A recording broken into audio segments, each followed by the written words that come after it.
نے سوال پوچھا ہے مکروہ کا کیا مطلب ہے؟ مکروہ کا یہ فقہائے کرام کی ٹرمز ہوتی ہیں بات کو سمجھانے کے لیے. شریعت میں کچھ چیزیں ایسی ہیں، کچھ یعنی دلائل ایسے ہیں جس سے پتہ چلتا ہے کہ یہ چیز بالکل ناجائز ہے، بالکل حرام ہے. سمجھ رہے ہیں؟ تو اس کو فقہا کیا کہتے ہیں؟ حرام، ناجائز. کچھ چیزیں ایسی ہیں جن کے بارے میں پتہ چلتا ہے کہ یہ بالکل کیا ہیں؟ جائز ہیں، تو ان کو فقہا کہتے ہیں جائز. کچھ دلائل ایسے ہوتے ہیں کہ جس سے یہ لگ رہا ہوتا ہے کہ یہ چیز حرام ہے، لیکن وہ دلائل مضبوط نہیں ہوتے، ان میں تعویل کا امکان ہوتا ہے. تو اب ان کو ہم جائز تو کہہ نہیں سکتے کیونکہ اس پر کہ ناجائز ہونے پر حدیث موجود ہوتی ہے. تو اس کے لیے فقہا ایک ہلکا لفظ استعمال کرتے ہیں، مکروہ. کیا مطلب؟ یہ ناجائز یعنی الاؤڈ تو نہیں ہے، اس کی اجازت نہیں ہے، لیکن ایسے بھی ناجائز نہیں ہے جیسے بالکل ایک خالص حرام چیز ہوتی ہے. تو یہ فقہائے کرام کی کیا ہوتی ہیں؟ یہ ٹرمز ہوتی ہیں، اصطلاحات ہوتی ہیں. اس پر دلیل مانگنا کہ کوئی حدیث میں بتاؤ مکروہ، تو یہ پاگل پنے کی علامت ہوتی ہے. تو اسی طرح ایک اصطلاح ہے امام ابو حنیفہ کی واجب. بہت اہم مسئلہ آ گیا، اچھا ہوا یہ اسی میں حل کر لوں میں. شریعت میں کچھ دلائل ہوتے ہیں، کسی چیز سے فرضیت ثابت ہوتی ہے کہ لازمی کرنا ہے تمہیں. جیسے 5 نمازیں کیا ہیں؟ فرض ہیں، اس میں کوئی اختلاف نہیں ہے. لیکن وتر کی نماز کیا ہے؟ فرض ہے یا نہیں؟ اگر ہم کہتے ہیں فرض نہیں ہے تو حدیث سے تو اس کا ضروری ہونا پتہ چلتا ہے. نبی صلی اللہ علیہ وسلم نے فرمایا ان اللہ زادکم صلاۃ الا وہی الوتر. صحیح حدیث ہے. اللہ نے ایک اور نماز کا اضافہ کر دیا اور وہ کیا ہے؟ وتر ہے. اور نبی صلی اللہ علیہ وسلم نے سفر ہو یا حضر ہو کبھی بھی وتر کو قضا نہیں کیا، حتیٰ کہ صحابہ نے بھی نہیں کیا کبھی. سفر میں بھی پڑھا کرتے تھے ہر قیمت پہ. تو ان دلائل کی بیس پر امام ابو حنیفہ نے کہا کہ دیکھو بھائی فرض تو نہیں ہے کیونکہ نمازیں کتنی فرض ہیں؟ 5. لیکن ایسا بھی نہیں ہے کہ چھوڑنے کی اجازت ہو، تو فرض کی طرح ہے. تو جو چیز فرض کی طرح تھی دوسرے فقہا نے اس کے لیے کوئی نیا لفظ وضع نہیں کیا اس کو ڈیفائن کرنے کے لیے. انہوں نے کہہ دیا سنت مؤکدہ ہے. تبھی جو جمہور علماء ہیں وہ وتر کو کیا کہتے ہیں؟ سنت مؤکدہ، مگر چھوڑنے کی اجازت نہیں دیتے. امام احمد ابن حنبل کہتے ہیں کہ جس نے وتر چھوڑ دیا اس کی گواہی قبول نہیں ہے، حالانکہ وہ اس کو سنت مؤکدہ کہتے ہیں. سنت مؤکدہ کے چھوڑنے والی کی گواہی تو قبول ہوتی ہے. تو چونکہ ان کے پاس الگ سے لفظ نہیں ہے اس کو ڈیفائن کرنے کے لیے، تو وہ فرض تو کہہ نہیں پا رہے. تو انہوں نے کیا کہا؟ اس کو سنت مؤکدہ کہہ دیا بہت سخت تاکید کے ساتھ کہ سنت مؤکدہ ہے، بہت تاکید. حالانکہ سنت مؤکدہ کا لفظ بھی ہمیں حدیث میں نہیں ملتا. تو امام حنیفہ نے یہ امت کے لیے پریشانی کو حل کر دیا. انہوں نے ایک ٹرم ایجاد کی، واجب کی، کہ بھئی جو چیز فرض کی طرح ضروری نہ ہو لیکن چھوڑنے کی اجازت بھی نہ ہو تو اس کو وہ کیا کہتے ہیں؟ واجب. اب کوئی کہے حدیث سے دکھاؤ کہ وتر واجب ہے، تو واجب کا لفظ تھوڑی دکھایا جائے گا. سمجھ رہے؟ تو صحابہ نے تو اس کو سنت ہی قرار دیا ہے. سنت سے مراد نبی کا طریقہ. یہ وہ اصطلاحی سنت نہیں ہے، یعنی صحابی تو کہہ رہے ہیں نبی کا طریقہ ہے، تو اس معنی میں سنت کہا. اب لوگ کہتے ہیں دیکھو صحابی کہہ رہے ہیں سنت ہے اور امام حنیفہ کہہ رہے ہیں واجب ہے. تو وہی وہ اصطلاح ہے.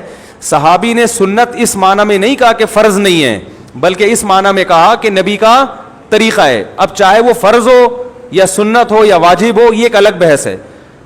سمجھ رہے؟ اسی سے قربانی کا مسئلہ بھی حل ہو گیا.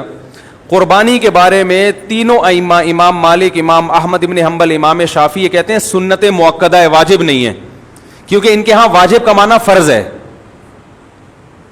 تو فرض نہیں ہے، ہم بھی کہتے ہیں فرض نہیں، لیکن امام حنیفہ کہتے ہیں کہ چھوڑنے کی اجازت بھی نہیں ہے. اور عام سنت مؤکدہ کی طرح نہیں ہے یہ، کیونکہ اس کی اتنی سخت تاکید ہے کیونکہ نبی نے اس کا حکم دیا ہے. اور جس چیز کا نبی صلی اللہ علیہ وسلم صریح لفظوں میں حکم دے دیں اس کو چھوڑنے کی اجازت نہیں ہے. کیسے حکم دیا؟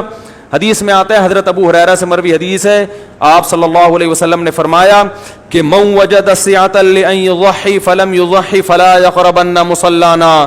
جس کے پاس قربانی کی قدرت تھی اور اس نے قربانی نہیں کی وہ ہماری عیدگاہ کے قریب نہ پھٹکے.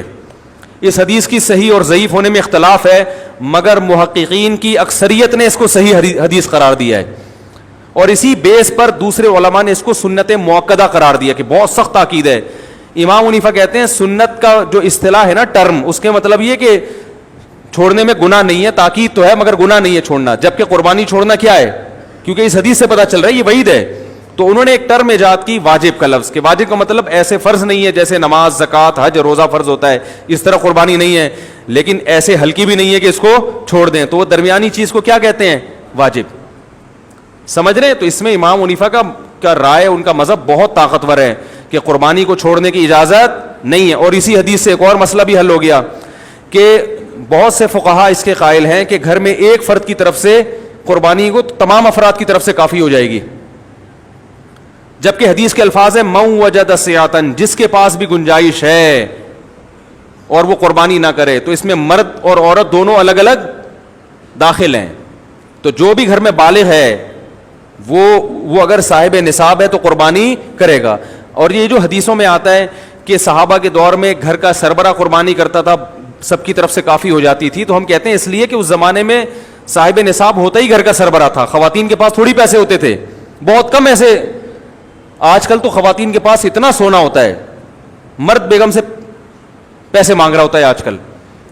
تو اس زمانے میں عمومی طور پر ایسا نہیں, کہیں کہیں ہوتا تھا عورتیں مالدار ہوتی, لیکن عمومی رواج ایسا ہی ہوتا تھا کہ مردوں کے پاس پیسہ ہوتا تھا, وہ صاحب استطاعت ہوتے تھے. بعض لوگ کہتے ہیں حضرت ابو بکر اور عمر نے قربانی نہیں کی, اگر یہ واجب ہوتی تو ابو بکر اور عمر بھی تو کرتے. تو اس کے دو جواب علماء نے دیے. ایک تو یہ کہ وہ صاحب نصاب نہیں تھے. حضرت ابو بکر اور عمر جب خلیفہ راشد تھے, ان کی غربت تو پوری دنیا میں مشہور ہے. جن کے کپڑوں کے میں پیوند لگانے کے پیسے نہ ہو, وہ بکرا خریدنے کے کہاں سے پیسے ہوں گے ان کے پاس؟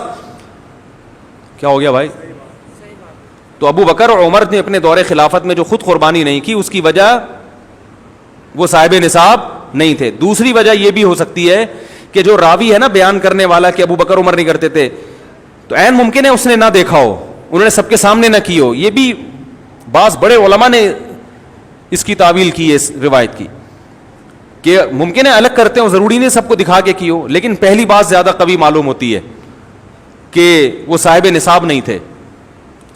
بعض لوگ کہتے ہیں کہ انہوں نے تو اس لیے نہیں کی کہ لوگ اس کو واجب نہ سمجھیں. بعض روایات میں یہ بھی آتا ہے کہ ابو بکر عمر نے اس لیے کہ لوگ واجب نہ سمجھیں.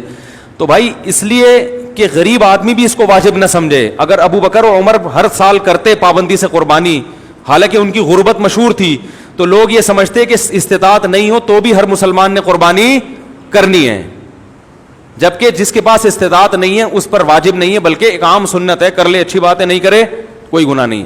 تو چونکہ یہ جو حدیث ہے نا کہ نبی نے ہر سال پابندی سے کی ہے, اور آپ صلی اللہ علیہ وسلم نے اس کی بہت تاکید بیان کی, اور خاص طور پر یہ جو حدیث ہے جس کو اکثر محققین نے صحیح قرار دیا ہے کہ جس نے قربانی کی استطاعت کے باوجود قربانی نہ کی وہ ہماری عیدگاہ میں نہ, یہ بہت شدید وعید ہے. تو اس لیے اس بارے میں زیادہ مضبوط رائے یہی ہے کہ جو بھی صاحب استطاعت ہے وہ قربانی کرے. اور بھائی اس بحث میں پڑھو ہی نہیں کہ واجب ہے یا نہیں. اللہ کے نبی نے فرمایا, صحیح حدیث ہے, کہ قربانی کے دن میں اللہ کو جانور کا خون بہانے سے زیادہ کوئی عمل محبوب نہیں ہے. تو اس سے بڑی فضیلت کیا ہو سکتی ہے بھائی؟ نہیں بھی واجب ہو تو کر لو یار, کیا خیال ہے؟ قرضہ لے کے بھی کر سکتے ہیں بشرطے کہ ادا کرنے کی قدرت ہو, کیونکہ جب قرضہ ادا کرنے کی قدرت نہیں ہوتی پھر آپ قرضہ لے کے قربانی کا بکرا خریدو گے تو تھوڑے دن میں خود قربانی کا بکرا بن جاؤ گے. سمجھ آ رہی ہے بات؟ جب پیسے نہیں ہوں گے ادا کرنے کے. تو پہلے جو بکرا ہے نا قربانی کا, اسی کو قربان کرو, اپنے آپ کو قربان مت کرو قرضوں میں ڈال کے. اگر اللہ نے گنجائش دی تو کرو.